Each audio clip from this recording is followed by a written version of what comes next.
Easy now, stay right there. Easy.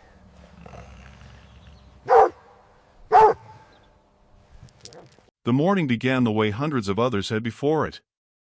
A thin layer of mist hovered low between the trees, slowly lifting as sunlight filtered through the tall oaks and pines. The forest trail sat just outside a small American town, close enough for weekend walkers, far enough to feel untouched. Fallen leaves crunched softly under boots. Somewhere deeper in the woods, a woodpecker tapped at a trunk in a steady rhythm. The air smelled damp and clean, like soil after a light rain. It was peaceful. Ordinary. A woman in her early 30s walked ahead with her young son, the boy dragging a stick along the ground as if it were a sword.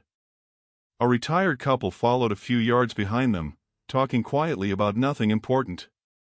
Farther back, a man with earbuds jogged at an easy pace, nodding along to music only he could hear. No one noticed the dog at first. It stood just off the trail, partially hidden behind a fallen log. Medium-sized. Brown and white fur matted with dirt. One ear bent awkwardly forward, the other standing straight. Its ribs showed faintly beneath its coat, not starving, but clearly living rough. A stray. The woman noticed movement and slowed. Her hand instinctively went to her son's shoulder. "Hey," she said softly. "Stay close." The dog didn't run. That alone was strange. Most strays bolted the moment they were seen. This one stepped forward instead, paws sinking slightly into the soft ground.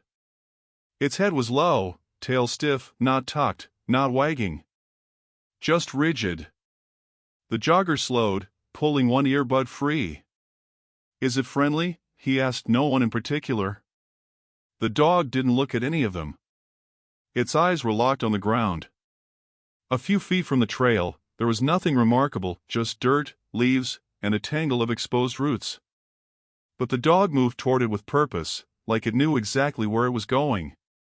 It lowered its nose, sniffed once, then twice. Then it started scratching. At first, it looked almost normal. Dogs dig. Everyone knows that.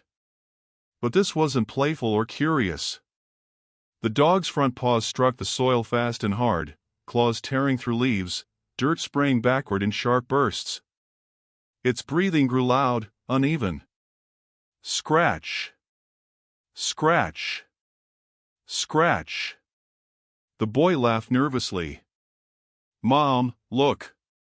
He's digging." "Yeah," she replied, though her voice lacked conviction. "I see." The retired man frowned. "That's a bit intense, isn't it?" The dog stopped suddenly and lifted its head. For a moment, everyone thought it might run. Instead, it growled. Low. Warning. Not aimed at anyone exactly, but at anyone who might come closer. The woman stepped back, pulling her son with her. "Okay," she said quickly. "That's enough. We're going to give him space." The dog returned to digging with renewed urgency, paws moving so fast they blurred. Dirt piled behind it. Leaves scattered across the trail. The jogger took a cautious step forward. "Hey, buddy," he called gently. "Easy."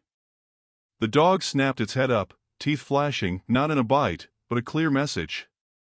"Don't." Everyone froze. The forest seemed to go quiet around them.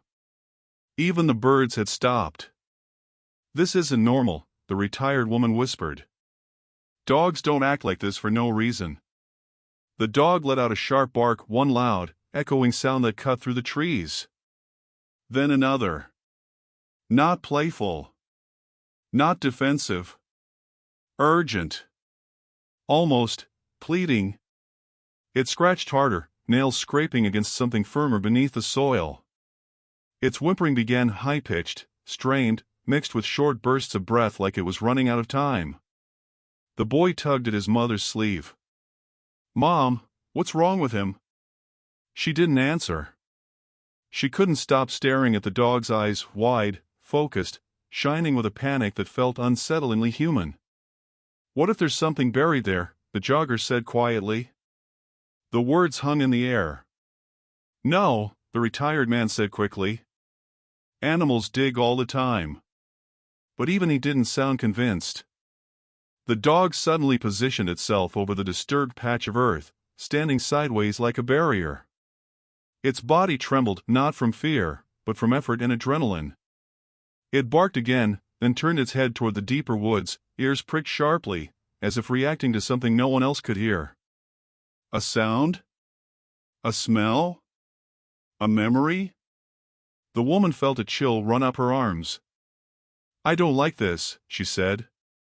I really don't like this. She reached for her phone. As she stepped back, her foot snapped a twig. The sound was small, but the dog reacted instantly, lunging forward just enough to force distance, then returning to its spot. Protecting it. Or guarding it. Okay, the jogger muttered. Yeah. I'm officially uncomfortable. The woman's fingers shook slightly as she dialed. 911, what's your emergency? She hesitated, searching for the right words. There's a dog, she said finally. A stray. We're on the North Ridge Trail. It's digging in one spot and won't let anyone near it. It's acting wrong. Like it's trying to tell us something. There was a pause on the line.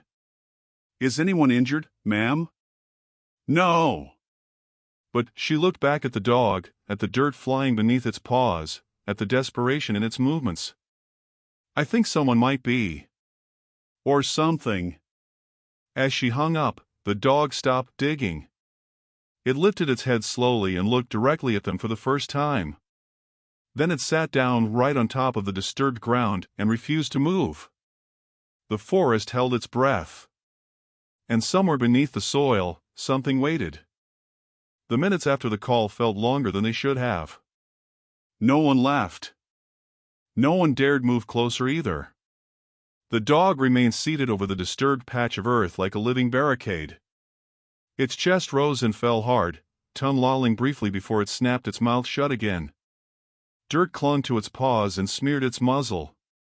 Every few seconds, its ears twitched, reacting to sounds only it seemed to register, the creak of trees swaying, the distant hum of a road far beyond the forest. The woman kept her son close, one arm wrapped tightly around his shoulders. Why isn't it leaving? The boy whispered. I don't know, she said quietly.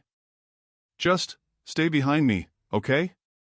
The jogger shifted his weight, glancing down the trail, then back at the dog. He wiped sweat from his forehead, even though the air had turned cool. I've grown up with dogs, he said under his breath. They dig. They bark. But this?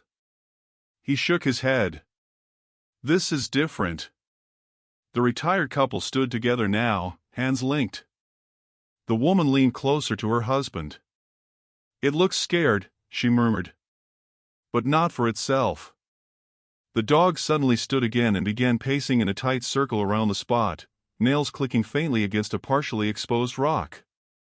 It sniffed the ground deeply, then let out a low whine, long, strained, almost mournful. The sound made the woman's stomach twist. Easy, she whispered instinctively, though she stayed where she was. The dog dropped back into a digging frenzy, faster than before. Dirt sprayed farther this time, peppering the trail. Beneath the soil, there was a dull, uneven thud, something solid. The jogger took a sharp breath. Did you hear that? Yes, the retired man said, his voice tight. I did. The dog barked again, then backed up suddenly, staring at the hole it had created. Its body went rigid. Hackles lifted along its spine. It growled not at the people, but at the ground itself. As if whatever lay beneath might rise. The woman felt her pulse quicken. We shouldn't be here, she said softly, half to herself. We should leave. But no one moved. Leaving felt wrong. Like turning away from something unfinished. Footsteps echoed faintly from farther down the trail, another hiker approaching. The dog heard it instantly and spun toward the sound, barking sharply, positioning itself back over the hole. "Hey!" the jogger called out. "Stop! Don't come closer." A man in a baseball cap slowed, confusion crossing his face. "What's going on?" "Dog's aggressive," the jogger said quickly. "And there's something weird." The newcomer took one look at the dog's posture and raised his hands.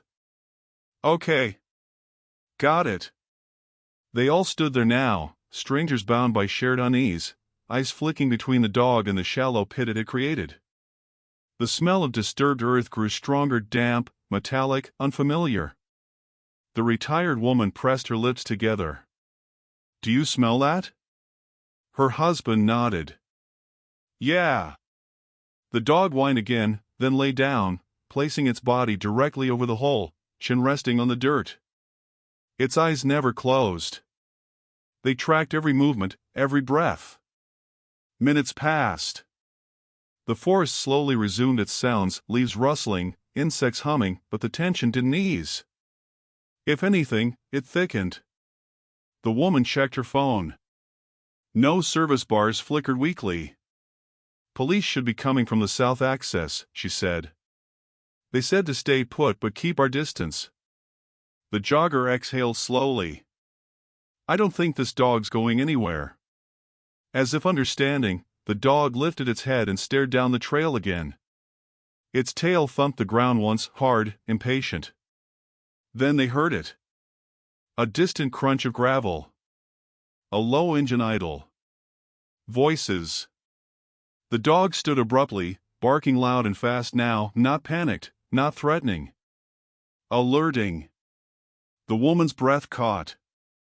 "They're here." Two uniformed officers emerged through the trees moments later, boots firm against the dirt, radios clipped to their shoulders. One raised a hand. "Afternoon," he called calmly. "Everyone okay?" The dog barked once more, sharp, commanding, then turned back to the hole and scratched again, just once, before freezing. The officers exchanged a glance. "What's the dog doing?" one asked. The jogger swallowed. "That," he said, pointing. "That's the problem." The dog refused to move. And whatever lay beneath the forest floor had just gained witnesses. The two officers stopped several feet short of the group, hands resting casually near their belts, not drawn, not tense, but ready. Their uniforms were dark blue, badges catching brief flashes of sunlight through the trees. One was taller, broad-shouldered, with a calm, practiced posture. The other was younger, eyes already scanning the scene, taking in details quickly. The dog saw them immediately. Its body stiffened, weight shifting forward. It barked again, short, sharp bursts, but didn't charge. Instead, it positioned itself squarely over the disturbed ground, legs planted wide, head low. A clear boundary. "Okay," the taller officer said evenly, raising a hand. "Easy, buddy. We're not here to hurt you." The dog growled. Not loud. Not aggressive. Warning. The younger officer glanced at the shallow hole, then at the dirt scattered across the trail. "How long's it been doing this?" he asked. 10 minutes, the woman replied. "Maybe more. It won't let anyone near that spot." "And it wasn't like this when you first saw it?" the taller officer asked. "No," the jogger said. "It just showed up. Then it started digging like its life depended on it." The retired man nodded. "I've had dogs my whole life. This isn't random." The officers exchanged another look, subtle, but meaningful. "Anyone try to touch the dog?" the younger one asked. "No," the woman said quickly. "It made it very clear we shouldn't." "Good," the taller officer replied. "Let's keep it that way." The dog's ears flicked at the sound of their voices. It watched them closely now, eyes bright, breath shallow. Its tail remained stiff, barely moving. "Stray?" the younger officer asked. "Looks like it," the jogger said. "No collar." The taller officer crouched slightly, keeping his distance. "Hey, boy," he said softly. "What VE you got there, huh?" The dog stopped growling, but it didn't relax. It lowered its head and scraped one paw against the dirt, deliberately. Once. Twice. Pointing. The woman felt a chill ripple across her skin. "It's showing you," she whispered. The younger officer frowned. "You think the dog's trying to indicate something?" The taller one didn't answer right away. His gaze moved from the dog's frantic paw to the disturbed soil, then to the people gathered behind him. "Animals pick up on things we don't," he said finally. "Smells. Sounds. Changes in the environment." "So what are you saying?" the jogger asked. "I'm saying we shouldn't ignore it." The dog let out a low, strained whine, as if in agreement. The younger officer keyed his radio. "Dispatch, this is Unit 12. We've got a situation on the North Ridge Trail. Possible animal alerting behavior. Requesting guidance." There was a pause, crackling static. "Unit 12, clarify animal alerting behavior." The younger officer glanced at the hole again. Dogs guarding a disturbed patch of ground. Refusing to move. Aggressive when approached. Civilians report intense digging. Another pause. Longer this time. Copy. Proceed with caution. The taller officer straightened. "All right," he said quietly. "Let's take a look." He stepped forward slowly, boots sinking slightly into the soft earth. The dog reacted instantly, barking once, stepping sideways to block him, teeth flashing briefly. "Hey," the officer said, holding his ground. "Easy. We see you." The dog planted itself again, chest puffed, eyes wide. Its body trembled, not with fear, but with urgency. The younger officer swallowed. "Sir, I don't think this dog is bluffing." "No," the taller officer agreed. "I don't think so either." He backed up half a step. "Let's do this right," he said. "We're not rushing an animal that's clearly stressed." The woman exhaled a breath she hadn't realized she was holding. The retired woman hugged her arms around herself. "What if there's someone under there?" she asked quietly. No one answered. The idea had already taken root. The dog lay down again, pressing its body against the ground, nose hovering inches above the dirt. It sniffed deeply, then let out another whine, soft, aching. The taller officer turned to his partner. "Call for backup. And animal control. And," he paused, eyes returning to the hole. "Let's get a shovel." The words sent a ripple through the group. The jogger's stomach tightened. "You think something's buried there?" The officer didn't sugarcoat it. "I think the dog believes something is." As the younger officer radioed in, the forest seemed to close in around them.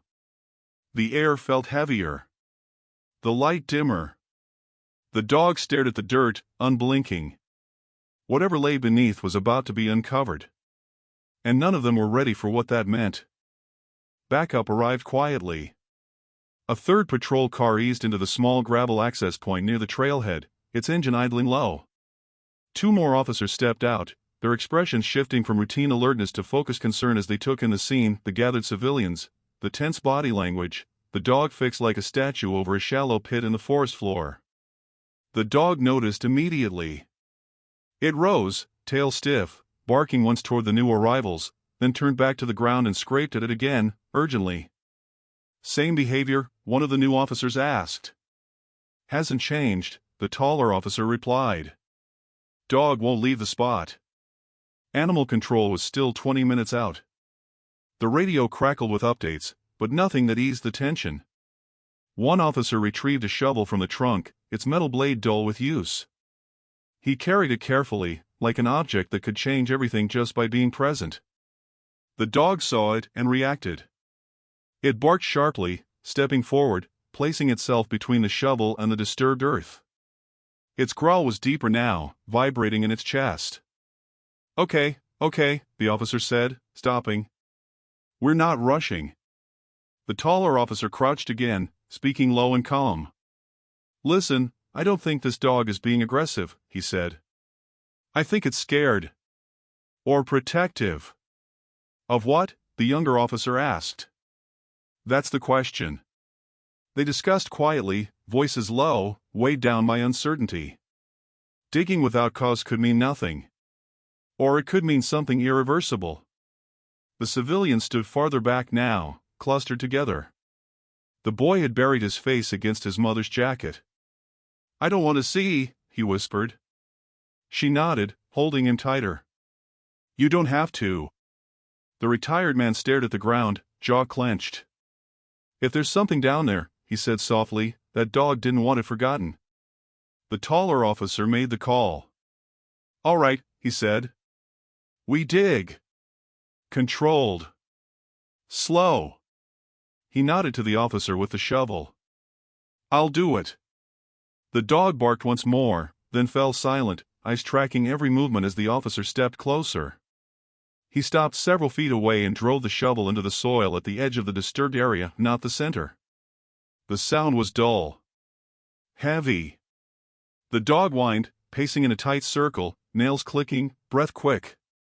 It did not attack. It watched. Shovel in. Dirt lifted. Set aside. Again. The smell changed almost immediately. The retired woman covered her mouth. Oh God. The officer paused, nostrils flaring. He looked up at his partner. You smell that? The younger officer nodded grimly. Yeah. The dog froze. It stopped pacing. Stopped whining. It stood perfectly still, ears forward, eyes locked on the hole. The shovel struck something solid. Not rock. The officer froze mid-motion. Slowly, carefully, he brushed dirt away with his gloved hand. A piece of fabric emerged, dark, weathered, unmistakably human. Silence swallowed the clearing. The woman felt her knees weaken. The jogger took a step back, swallowing hard. The dog let out a single, broken whimper and lay down. The taller officer exhaled slowly, steadying himself. Secure the area, he said quietly. No one moves. Radios came alive. Yellow tape appeared from nowhere. The forest, once open and calm, was now a sealed-off crime scene. The dog remained where it was, head lowered, eyes fixed on the ground it had guarded so fiercely. It had done its job. And the truth was only just beginning to surface. The forest no longer felt like a place meant for people. Yellow tape fluttered between trees, catching on bark and low branches, its bright color clashing harshly with the greens and browns of the woods. Radios murmured constantly now, controlled voices, codes, confirmations. The calm of the morning had been replaced by procedure. And beneath it all, the smell. It grew stronger as officers worked carefully, deliberately, clearing soil away from the exposed fabric. No one spoke louder than necessary. Every movement felt weighted, respectful, tense. The civilians were guided farther back. An officer gently ushered the woman and her son toward the trail entrance. You don't need to see this, he said quietly. She nodded, grateful, though she couldn't stop looking over her shoulder at the hole, at the dog. The dog hadn't moved. It lay on its side now, just inches from the disturbed earth, chest rising and falling in slow, heavy breaths. Its eyes were open, tracking hands, shovels, boots. Occasionally, it lifted its head and sniffed, then lowered it again, as if exhausted but unwilling to leave. It's like it's keeping watch, the younger officer murmured. The taller officer nodded. Yeah. Like it's been waiting. They expanded the hole slowly, uncovering more fabric. A sleeve. A torn edge. The outline of a human shoulder. The reality settled in. This wasn't trash. This wasn't an animal den. This was a person. The shovel was set aside. From that point on, hands did most of the work, gloved, careful, almost reverent. Each inch of earth was brushed away rather than pulled. The dog suddenly let out a low whine. Not sharp. Not frantic. mournful.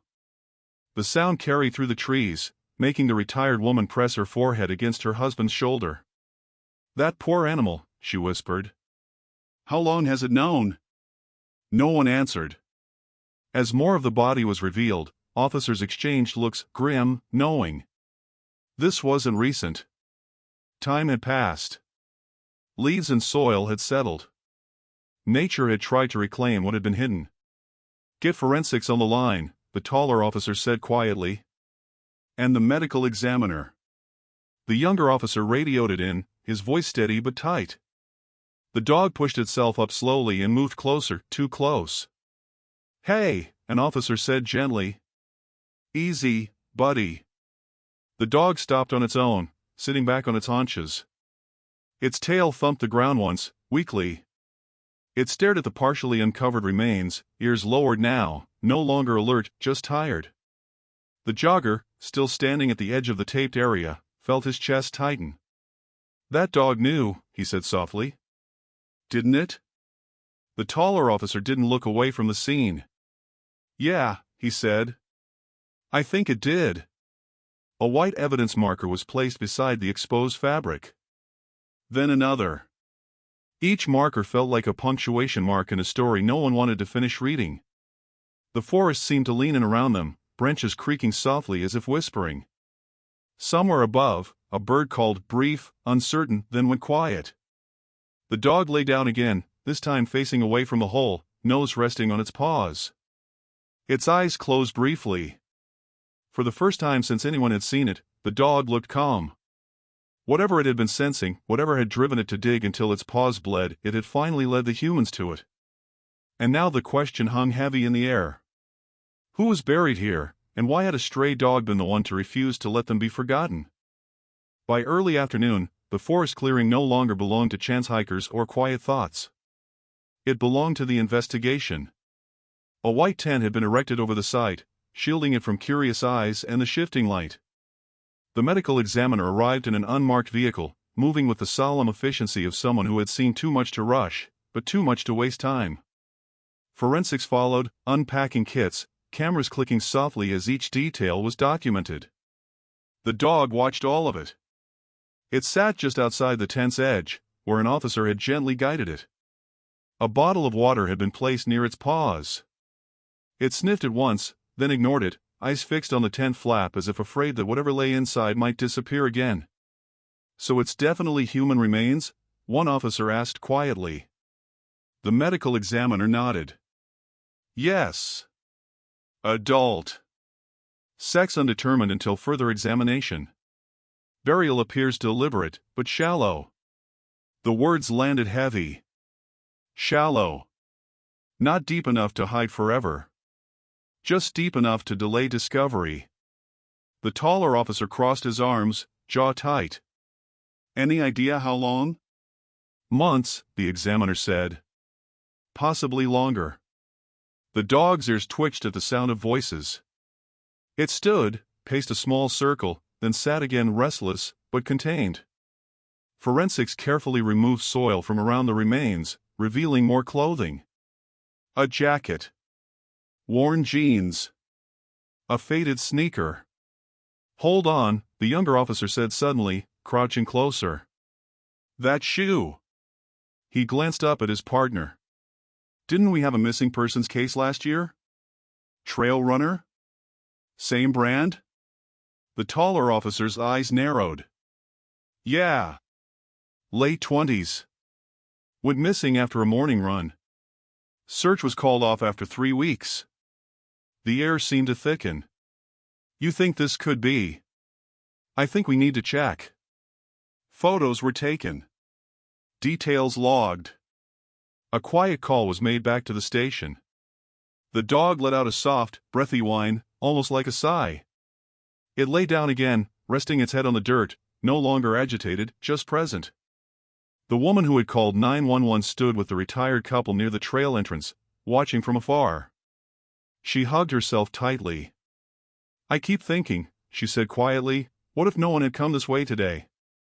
The retired man shook his head slowly. "Then that dog would have kept digging." The jogger nodded. Or never left. The thought settled uncomfortably in all of them.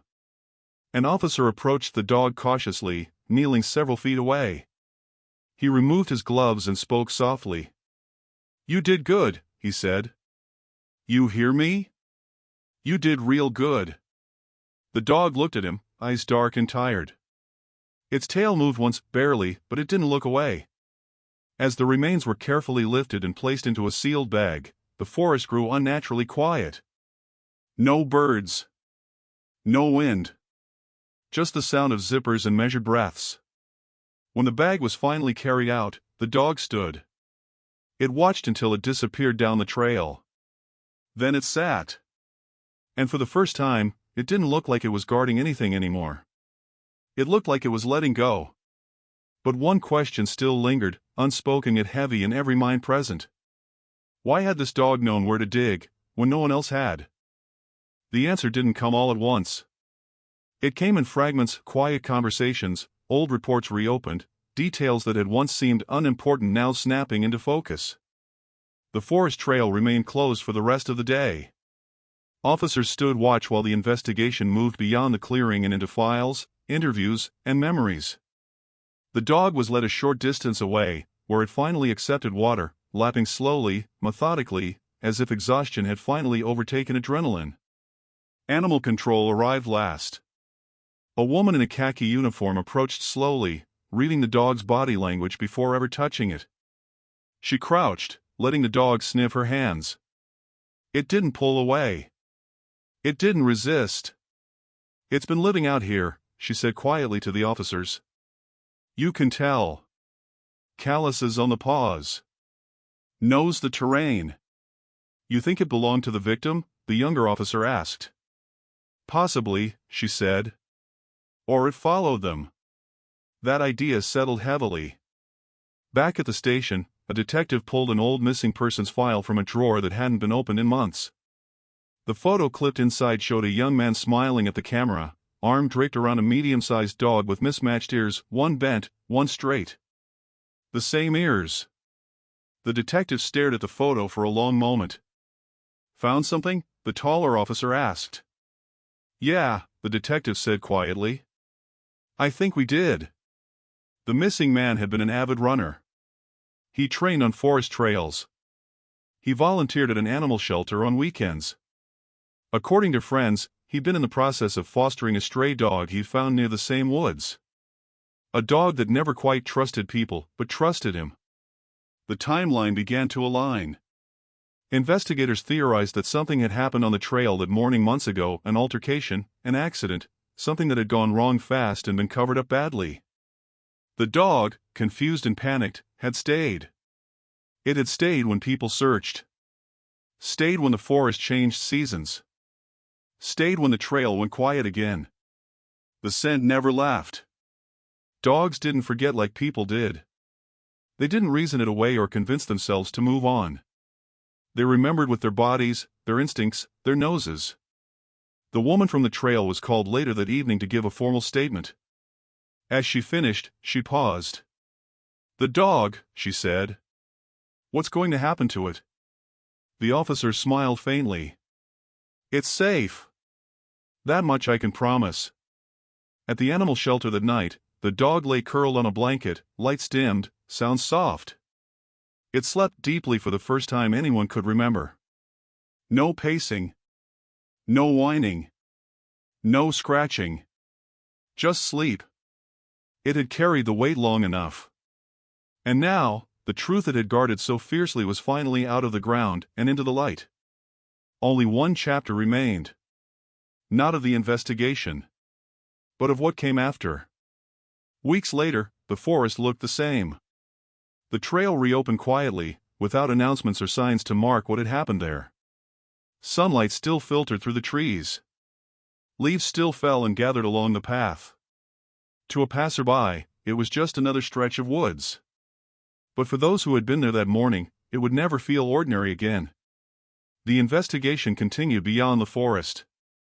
The remains were officially identified, bringing an end to months of uncertainty for a family who had waited far too long for answers. A shallow grave had tried and failed to erase a life. Because a dog remembered. At the local animal shelter, the stray was given a name. The staff chose it carefully, as if meaning mattered now more than ever.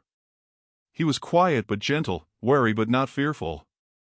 When volunteers passed his kennel, he watched them with calm, observant eyes. He no longer scratched at the floor. An officer from the day visited once, standing just outside the kennel. The dog recognized him instantly, ears lifting, tail tapping softly against the concrete. "You did good," the officer said again, voice low. "You really did." The dog leaned forward, pressing his nose briefly against the bars. The woman from the trail came by too, bringing her son. They stood together, reading the small card on the kennel door. "That's him," the boy whispered. "That's the dog." The dog looked up, eyes warm, steady. "Can he go home with us?" the boy asked, hopeful. The woman didn't answer right away. She knelt, meeting the dog's gaze through the bars. "He already has," she said softly. Paperwork followed. A collar. A leash. When the shelter door opened and the dog stepped outside, sunlight fell across his fur. He paused, sniffed the air, then walked forward without hesitation. The forest no longer pulled at him. The place he had guarded, the truth he had protected, was finally at rest. And for the first time since anyone could remember, the stray pup wasn't alone anymore. Some dogs protect homes. Some protect people. This one protected a memory until the world was ready to listen.